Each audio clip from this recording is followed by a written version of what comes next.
Story time. Good day to you. Hope you've been having a really good day. Hope you are ready for an inspiring story time today. 2020 really is dishing up an interesting year for us, is it not? It kind of feels like 2020 is our year of the rising phoenix. At the start of this year, this was kind of my theme. The rising phoenix is something I got from a ceremony I was in January. And I thought, I'll make this my theme this year. But it does seem as though this rising phoenix might be the theme of humanity this year. I hope that it is. I hope everything that is happening on our planet is our rise from the ashes in 2020. How's it, Anjan? Hello, Israela. Yaku, how's it, man? Good to see everybody online for story time. Things happening in the world have made me decide to read a Maya Angelou poem every day this week. For the rest of this week, anyways. I didn't think of it yesterday, but today, looking at events and racial tension again in the USA has reminded me of Maya Angelou and how she was such a voice not only of racial equality but gender equality. And I often find myself in a space where I start to think that maybe we're over all of the hate. Maybe we're over all of the inequality that we have seen in the world, and then we get smacked in the face by very obvious proof that we're not quite there yet. I do remind myself before I get too unhappy about things that if we can zoom out further, if we can zoom out to a bit of a cosmic scale, we have to first of all acknowledge that we have come a long way in this world in terms of equality, in terms of not just racial or gender equality, but in terms of fighting poverty, in terms of fighting early childhood mortality, in terms of fighting hunger. We really have come a long way in this world, and a lot of things everything has improved a lot. And then to balance that with, but we're not there yet. There's a lot more work that needs to be done. And we see it again in the USA at the moment, where a police force is historically allowed to be too violent. And in South Africa, we have a lot of that too. We have a huge violence problem in South Africa. And I think at the moment, we can all be honest that our violence problem in South Africa is not a racial issue. It's a problem with violence in South Africa. The acceptable levels of violence and the acceptable idea of violence that males generally grow up with. Anyways, seeing all the pictures around the world and reading all of the reports is what inspired me to search for a couple of Maya Angelou poems. And obviously there are so many really good ones. So the one I chose for today is A Brave and Startling Truth. A Brave and Startling Truth, which to me is so powerful and so hopeful.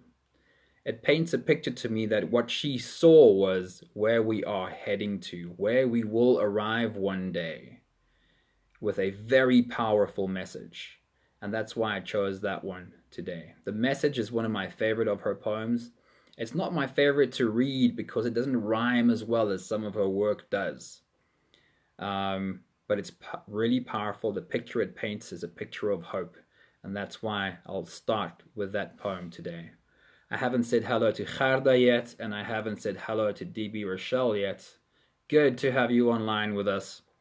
So I'll only read 3 of her quotes because I need to keep some of her quotes for the other poems later on this week. The first quote from Maya Angelou that I've got is, "If you're always trying to be normal, you will never know how amazing you can be. If you're always trying to be normal, you will never know how amazing you can be." Those are absolutely words to live by. Let me know in the comments. I know that Ange has been quite verbal about how much she loves Maya Angelou. Let me know in the quotes how much you like her work. Is there anything of hers that really stand out to you? And maybe you can let me know what of her poems you'd like me to read this week. I've got a couple in mind, but maybe there's one poem that you specifically love, and I wouldn't mind reading that this week. The next quote from Maya Angelou is, "If you don't like something, change it. If you can't change it, change your attitude." And I mean, there's no beating around the bush there. That's just really clear. If you don't like something, change it. If it's something you can't change, then change your attitude. I really, really dig that. And then, powerful stuff. "You alone are enough. You have nothing to prove to anybody. You alone are enough. You have nothing to prove to anybody." Powerful words from a really powerful woman. Hi, Bernadette. Good to see you. It's story time. Right, if you guys are ready, I have a beautiful, very powerful message in the poem from Maya Angelou that I want to read today. And it is called "A Brave and Startling Truth." Don't forget to let me know in the comments what is your favorite work, and if you have a poem of Maya Angelou that you'd like me to read, please let me know, and I'll do that later on this week. Right, here we go. "A Brave and Startling Truth" by Maya Angelou. "We, this people, on a small and lonely planet, traveling through casual space, past aloof stars across the way of indifferent suns, to a destination where all signs tell us it is possible and imperative that we learn a brave and startling truth.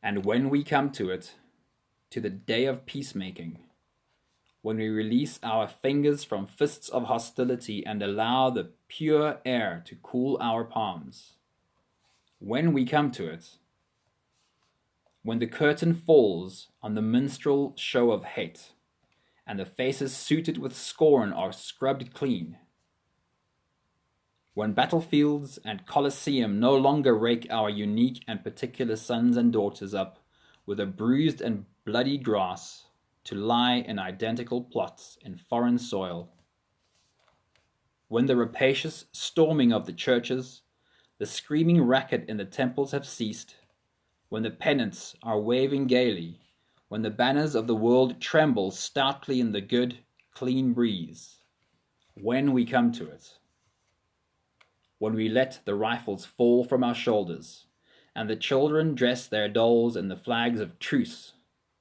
and when landmines of death have been removed, and the aged can walk into evenings of peace, when the religious ritual is not perfumed by the incense of burning flesh, and childhood dreams are not kicked awake by nightmares of abuse. When we come to it, then we will confess that not the pyramids with their stones set in mysterious perfection, nor the gardens of Babylon hanging as eternal beauty in our collective memory, not the Grand Canyon kindled into delicious color by western sunsets, nor the Danube flowing its blue soul into Europe, not the sacred peak of Mount Fuji stretching to the rising sun, neither Father Amazon nor Mother Mississippi, who without favor nurture all creatures in the depths and on the shores. These are not the only wonders of the world. When we come to it, we, this people, on this minuscule kithless globe, who reach daily for the bomb, the blade, and the dagger, yet who petition in the dark for tokens of peace. We, this people, on this mote of matter in whose mouths abide cankerous words, which challenge our very existence.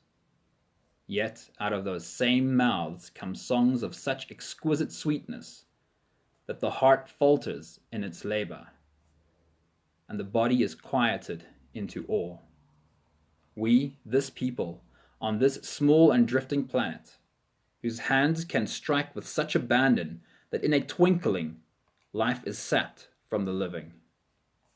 Yet those same hands can touch with such healing, irresistible tenderness that the haughty neck is happy to bow and the proud back is glad to bend. Out of such chaos, of such contradiction, we learn that we are neither devils nor divines. When we come to it, we, this people, on this wayward floating body, created on this earth, of this earth, have the power to fashion for this earth a climate where every man and every woman can live freely without sanctimonious piety, without crippling fear. When we come to it, we must confess that we are the possible. We are the miraculous, the true wonder of this world. That is when, and only when, we come to it. Is that not such a beautiful message of where she saw humanity going? Where she believed humanity will eventually end up. A place, let me read these last words again.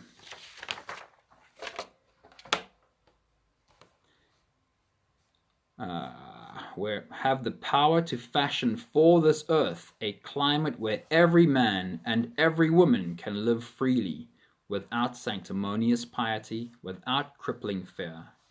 When we come to it, we must confess that we are the possible. We are the miraculous, the true wonder of this world. That is when, and only when, we come to it. I hope that you enjoyed that particular poem from Maya Angelou. And please let me know if you have any work of hers that you'd like me to read this week, because for the rest of the week, it'll be all Maya Angelou poems. Ursabet, hello. I see you watching there. Shireen, I see you popping in as well. Hello, hello. Right. It is beautiful words, hey? Such a beautifully powerful, strong message. Yeah, Maya Angelou. I think her words ring very true in this time that we have around the world right now.